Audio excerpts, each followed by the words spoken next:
Bonjour les gagnants et gagnantes, comment allez-vous? Moi, ça va très bien. Pour celles et ceux qui ne me connaissent pas, je suis Priska Kionda Petevo. Je fais des vidéos sur différents thèmes, notamment de la motivation. Je serai également amenée à vous parler de l'entrepreneuriat en Afrique, précisément en République centrafricaine. Donc aujourd'hui, je vais vous parler de comment gérer son argent. Voilà, après ma dernière vidéo, vous avez été très nombreux à m'avoir écrit pour me poser des questions et la majorité des questions qui revient, c'est que est-ce que si on est en Afrique, on peut utiliser cette méthode? Bien sûr, voilà, il suffit d'avoir une feuille, un stylo ou un crayon de papier partout où vous êtes dans le monde et vous pouvez gérer votre argent. Voilà, donc pour pouvoir gérer son argent, je vais vous parler aujourd'hui des trois choses, c'est-à-dire de la ressource, des dépenses et de l'épargne. Voilà, les trois choses qu'il faut, ce sont les trois mots qu'on utilise quand on veut gérer son argent. Pourquoi on utilise ces trois mots? Parce que pour pouvoir gérer son argent, il faut faire un plan de budget. Voilà, un plan de budget, c'est s'organiser. Voilà, c'est l'organisation qu'on va mettre en place autour de ces trois mots pour pouvoir gérer son argent. Parce qu'il ne suffit pas de gagner de l'argent, il faut apprendre à le gérer. Hein. Il faut être responsable financièrement. Il faut savoir ce qu'on gagne. Nous devons savoir ce qu'on dépense et aussi savoir ce qui nous reste, qu'est-ce qu'on en fait. Voilà, après avoir dépensé, s'il nous reste de l'argent, que devons-nous faire de cet argent? C'est très important. Donc, c'est de ça que je vais vous parler aujourd'hui. Voilà, donc, pour commencer, il faut prendre une feuille de papier, un stylo ou un crayon de papier et c'est parti. Les gagnants et les gagnantes, parce qu'on est là pour vous booster, pour vous motiver, hein, pour que vous puissiez vraiment croire en vous, pour que vous puissiez investir dans vos projets et vos objectifs. On est d'accord?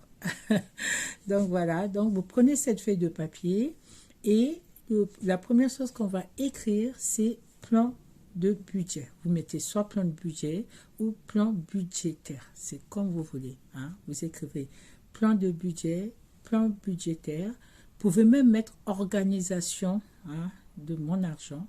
Organisation pour faire simple, hein, pour celles et ceux qui sont en Afrique. Vous pouvez faire tout simple. Mettez les mots que vous souhaitez, hein, un mot, une phrase en fait pour dire que voilà, ça c'est votre plan, hein, budgétaire, ça c'est votre programme qui va vous aider à gérer votre argent. Voilà, vous mettez ce qui vous vient à l'esprit et ce qui est simple pour vous. Hein. Vous n'êtes pas obligé d'écrire ce que je vous dis, mais au moins comprenez que c'est un plan. C'est comme une sorte de planning qui va vous permettre de savoir où vous en êtes. Voilà, donc trouvez le titre que vous souhaitez, mais il faut le noter. Une fois que vous avez mis votre titre sur cette feuille, hein, vous laissez un petit espace et là, on va écrire ressources. Hein. Ressources, c'est ce que vous recevez, c'est ce que vous gagnez, c'est ce qu'on vous donne. C'est ça une ressource. Donc, une ressource, ça peut être un salaire, ça peut être une prestation, de la CAF ou du Pôle emploi pour celles et ceux qui sont en Europe.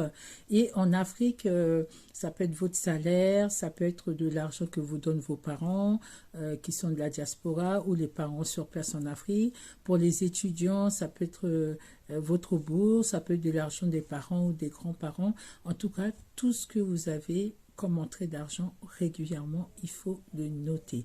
Donc, ressources. Hein, donc, vous écrivez ressources et en dessous, vous mettez des petits tirets. Hein, des petits tirets. Vous notez, par exemple, vous mettez le premier tiret et vous mettez salaire. Hein, pour ceux qui travaillent, qui perçoivent un salaire, donc vous mettez salaire.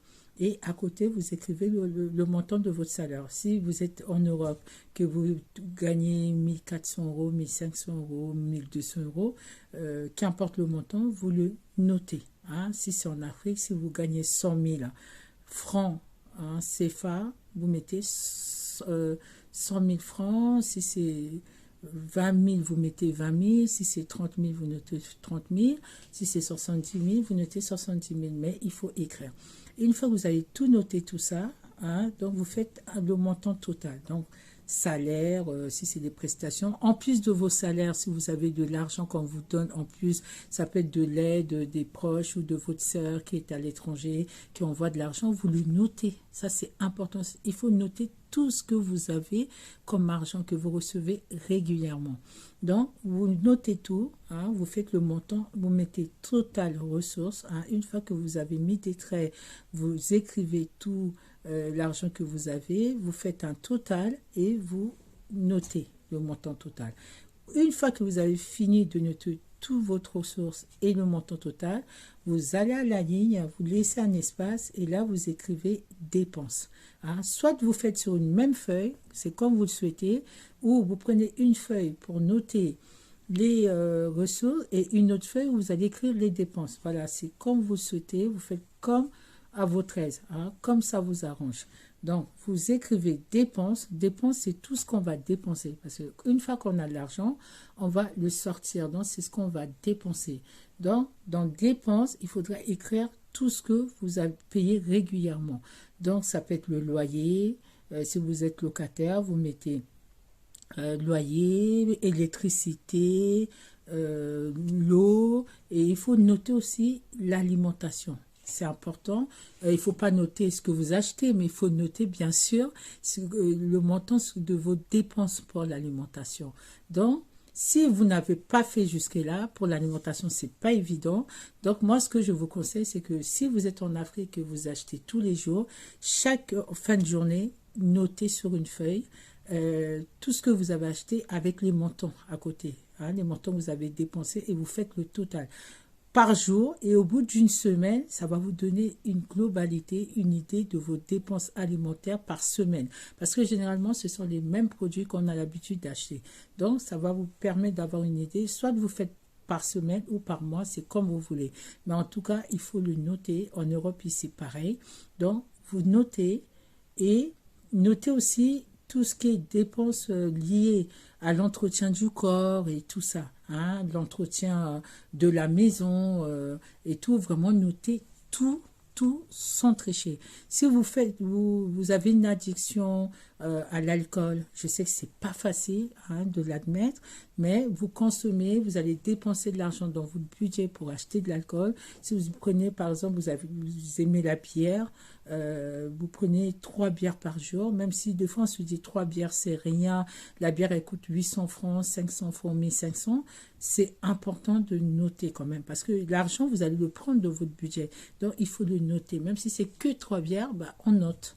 Hein, c'est le total de ces 3 bières, ça vous revient à 1500 francs, 3000 francs, bah, vous notez. Hein, notez, bah, trouver un titre, hein, je ne sais pas, un mot, hein, pour déterminer ça, ou vous le mettez dans les dépenses alimentaires, mais il faut noter. Hein, et pareil, si vous fumez des cigarettes, vous faites une addiction, même si vous ne faites pas une addiction, même si c'est occasionnel, mais il faut noter le montant que vous dépensez dans vos paquets de cigarettes. Hein, c'est important. Pareil, si vous avez des loisirs, hein, si vous faites du sport, si vous avez une activité quelconque pour lequel vous payez une mensualité, il faut l'écrire. Hein, il faut écrire combien vous dépensez. Hein, si vous avez des abonnements et tout ça, il faut noter aussi vos abonnements téléphoniques, il faut noter le montant, combien vous dépensez pour payer votre box internet de la maison. En fait, tout ce que vous payez, il faut noter. Une fois que vous avez tout noté, vous faites le total, le montant total de tout ce que vous avez dépensé. Quand vous avez fini avec ça, vous allez à la ligne où vous prenez une autre feuille et à ce moment-là, vous allez mettre ressources moins dépenses. Il faut l'écrire. Hein, il faut écrire ressources moins dépenses. Et là, vous mettez le montant de total des ressources que vous avez noté juste avant. Vous mettez un tiret moins et vous écrivez le montant total de vos dépenses. C'est vrai, quand on dit ça, ça paraît simple, mais c'est pas facile de le faire. Et il y en a beaucoup qui ne le font pas. Hein, c'est très important. Donc, vous écrivez, vous faites le total et là, ça va vous donner une idée de ce que qui vous restera comme argent. Voilà. Donc déjà, le fait de noter vos ressources, ça vous permet de savoir à peu près ce que vous gagnez, parce que souvent on le sait, on sait combien on gagne, mais c'est ce qu'on dépense, on croit savoir. Mais quand on note, en fait, on prend conscience que finalement on est à côté de la plaque et qu'on a à peu près une idée, mais c'est pas exactement ça. Hein? Et à ce moment-là, si vous voyez que vos dépenses sont énormes, il faut réduire au maximum.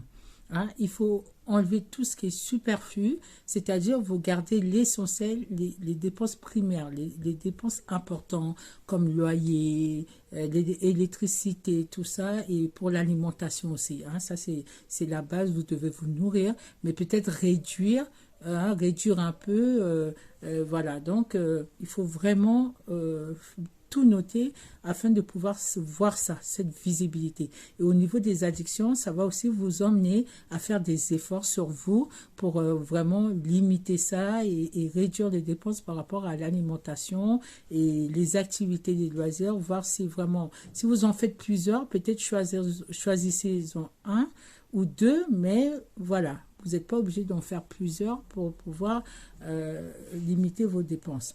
Une fois que vous avez noté les ressources, les dépenses, et si vous avez des dettes aussi ou crédits, il faut les noter. Donc là, vous allez prendre une note feuille ou aller à la ligne, vous laissez un petit espace, vous mettez dette ou crédit. Voilà, s'il y a les deux, bah, vous noterez les deux. Donc, vous notez toutes vos dettes. Si c'est de l'argent que vous avez emprunté au voisin la semaine dernière parce que vous avez un contretemps à la fin du mois, vous avez emprunté 100 euros au voisin ou 20 000 chez la voisine, bah, vous notez, hein, vous notez dette, si vous avez souscrit de crédit à votre travail, tout ça, ou auprès des amis ou des organismes, il faut tout noter. Et une fois que vous avez noté, vous mettez le montant total de vos dettes. Hein? Et si vous avez des dettes, à ce moment-là, vos dettes, elles sont incluses dans vos dépenses. Hein? Donc, il faudra faire le montant total de vos dépenses plus vos dettes, et à ce moment-là, vous faites ressources moins dépenses plus dettes. Hein. Comme ça va vous donner exactement la précision de ce qui vous restera. Hein. C'est très important.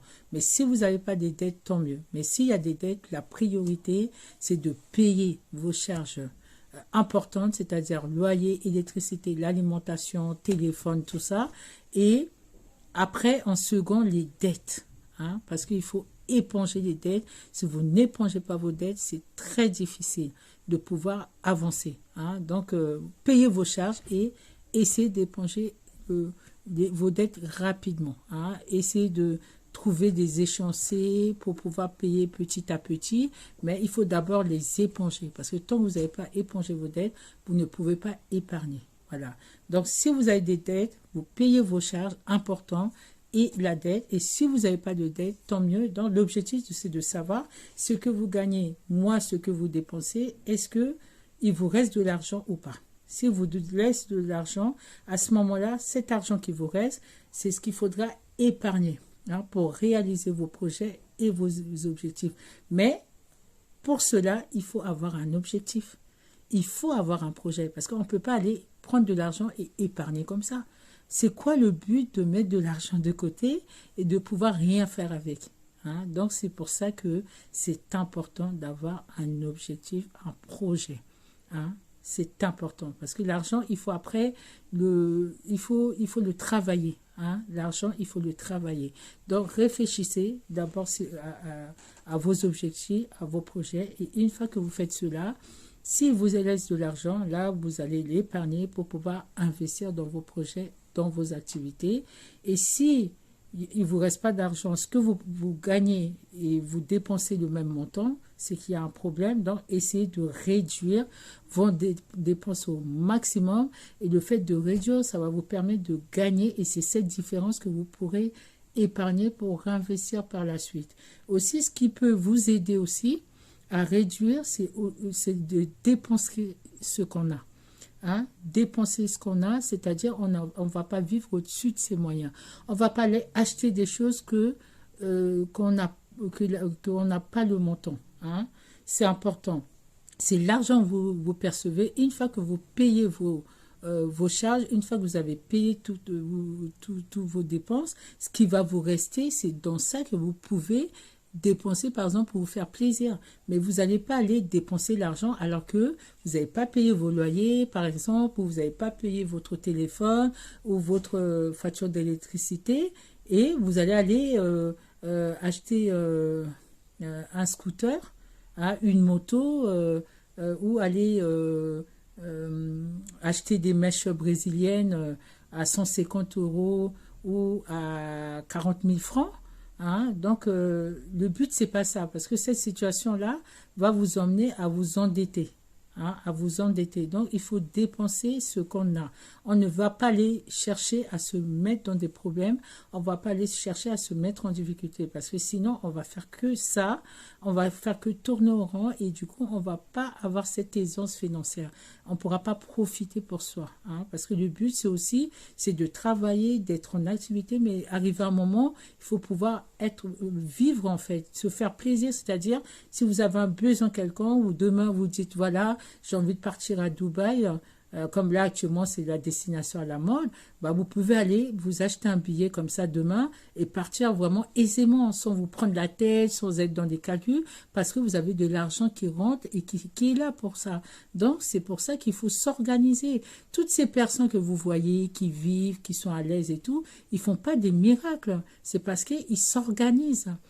Ils dépensent ce qu'ils ont seulement. Et c'est ce qui leur permet de pouvoir investir dans des activités qui leur permettent de générer de l'argent, d'avoir de l'argent en surplus. En plus de leurs revenus, ils perçoivent de l'argent et qu'ils mettent de côté. Et c'est cet argent qui leur permet de faire ce qu'ils veulent à tout moment. Voilà. Donc, en tout cas, j'espère que cette vidéo elle vous aura servi. En tout cas, je vous remercie.